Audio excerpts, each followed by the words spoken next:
Donc, je représente mes vecteurs. Donc, comme vous savez, ce vecteur-là, I, c'est quoi? C'est 1, 0, 0, 0. Dans l'espace R4. J, dans l'espace R4, c'est quoi? C'est 0, 1, 0, 0. K, c'est 0, 0, 1, plutôt 0, 0, 0. On va avoir 4 composants.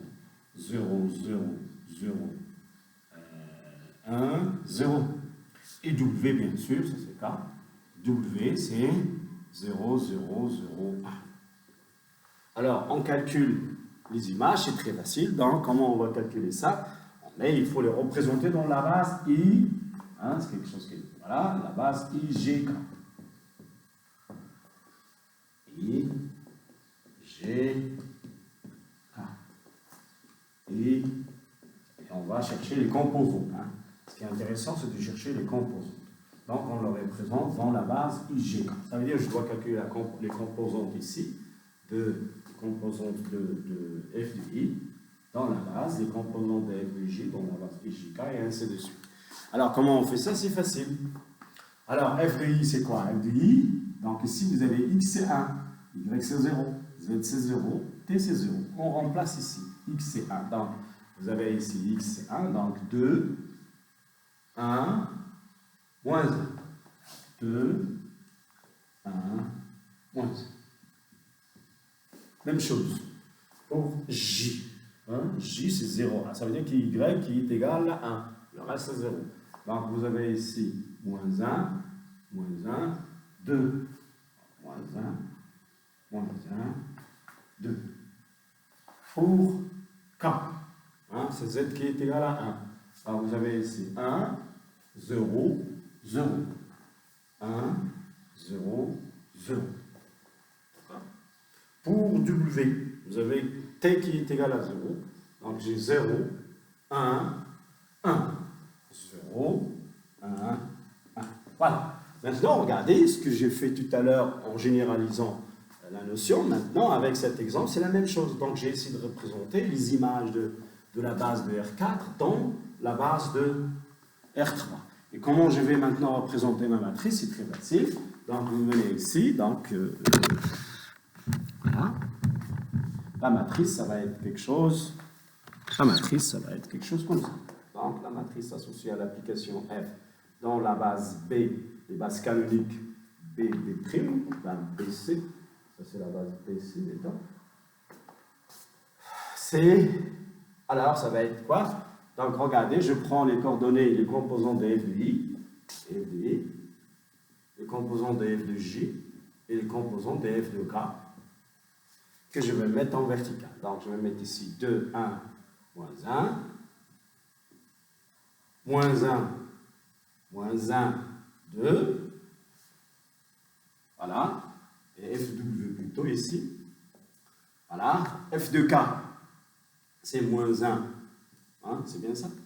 F de K, c'est moins 1, moi ici, là, c'est 1, hein? F de K, c'est 1, 0, et 0. Voilà.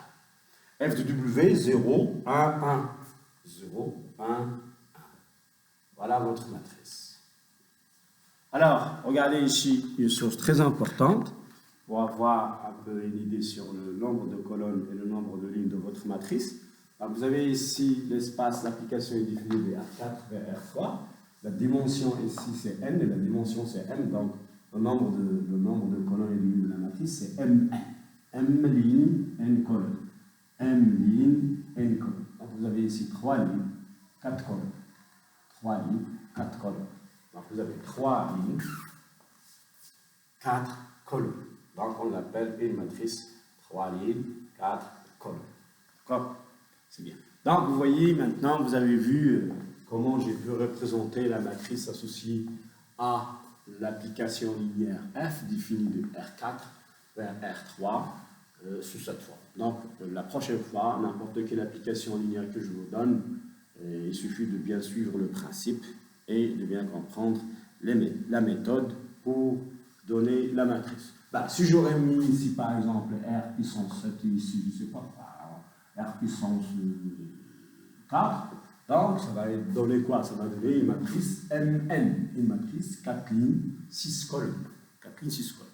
Donc, d'ici, vous pouvez déjà avoir une idée sur votre matrice et il va être de quel type. Bien, maintenant, une chose, astuce, comme astuce juste pour valider un peu votre travail. Il faut bien comprendre le principe. Le principe est très intéressant. D'accord? Alors, ici, on peut directement tirer la matrice à partir de cette définition, la définition de l'application linéaire. On peut directement tirer la matrice. Mais attention, il ne faut pas suivre toujours cette méthode. On l'utilise dans le cas des bases canoniques.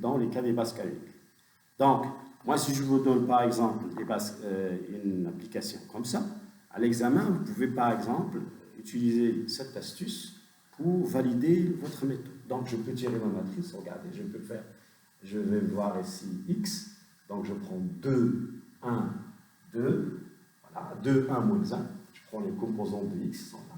Je prends les composantes de y, moins 1, 2, sont là.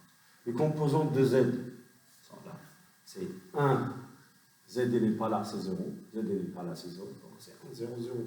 Je prends les composantes de t, il n'y a pas de composante, donc c'est 0, 1, 1, 0, 1, 1. Donc, vous pouvez directement tirer la matrice à partir de la définition de l'application linéaire. Mais, je dis, il ne faut pas toujours utiliser cette astuce parce que il va juste vous aider à valider un peu votre matrice que vous avez trouvée ici. Vous mettre sur le brouillon. Alors, donc maintenant tout le monde est capable, bien sûr, de trouver la matrice associée à une application linéaire.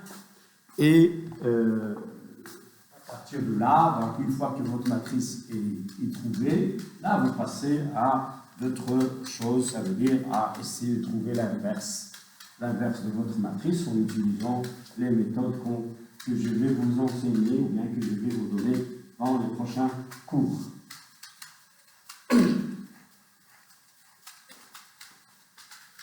Alors, je peux par exemple vous donner un exercice, bien 2 exercices sur cette partie. D'accord? Je vais vous donner 2 exercices sur cette partie. Donc, mettons dans l'exercice 1, soit f, une application linéaire définie de R, on va prendre R4, vers R2, à x, y, z, t, on associe par exemple 2x moins y plus z moins 2t, c'est tout. Donc vous avez ici 2 composants puisqu'on est dans R2. Alors je vais vous demander, bien sûr, de première question, calculer ou bien trouver le noyau. C'est des choses qu'on a dit. Trouver le noyau de f. Et bien sûr, trouver l'image de f. Et leur base.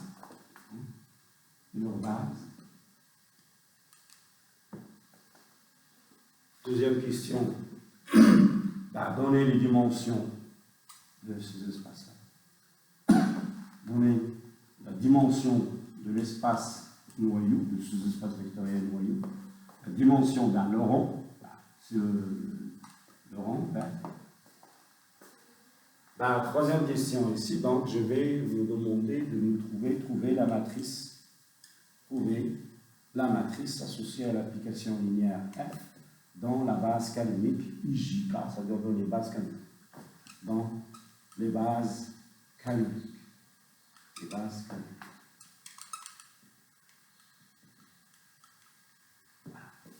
Essayez d'écrire ou bien de transcrire cet exercice sur vos feuilles. Faites vite parce qu'il ne me reste pas assez de temps. Donc, vous allez essayer d'entrer cet exercice et résume un peu ce qu'on a vu sur les applications linéaires jusqu'à aujourd'hui. Et en même temps, ça vous permet de passer d'une application linéaire à la matrice associée. Et une fois que la matrice trouvée, bien sûr, il y a d'autres choses qu'on va voir. On va voir, bien sûr, comment inverser cette matrice si c'est inversible? Ben, on ne peut pas l'inverser. Pourquoi? Parce que déjà, j'ai dit pour parler de l'inversion d'une matrice, il faut que la matrice soit un endomorphisme. Ça veut dire qu'il faut que soit associé à un endomorphisme. Il faut qu'il soit de même nombre de colonnes égale même nombre de lignes. D'accord? Donc ça revient, si on veut résoudre un système linéaire avec 3 équations, ben 4 inconnus et juste 2 équations, comme j'ai dit hier, donc ça ne va pas être suffisant. Le nombre d'équations, ce n'est pas suffisant pour trouver x, y, z, t. On doit avoir deux autres équations, et bien sûr des équations qui sont linéairement indépendantes. Donc dans ce cas, on peut parler, c'est difficile d'inverser la matrice. Il n'y a pas d'inverse de matrice en fait. Voilà, donc c'est pour cet exercice. J'espère que tout le monde a bien, j'espère que vous avez bien noté les questions. Et essayez de répondre, s'il vous plaît, aux questions et essayez de les héberger, de les placer sur modèle. C'est vraiment obligatoire. Comme j'ai dit hier, je vais toujours vérifier si vous avez placé vos réponses sur modèle. Et je vais vérifier ça parce que les évaluations, comme je vous ai dit, les évaluations et les examens, et ils sont indispensables. Voilà. Donc j'arrête cette vidéo.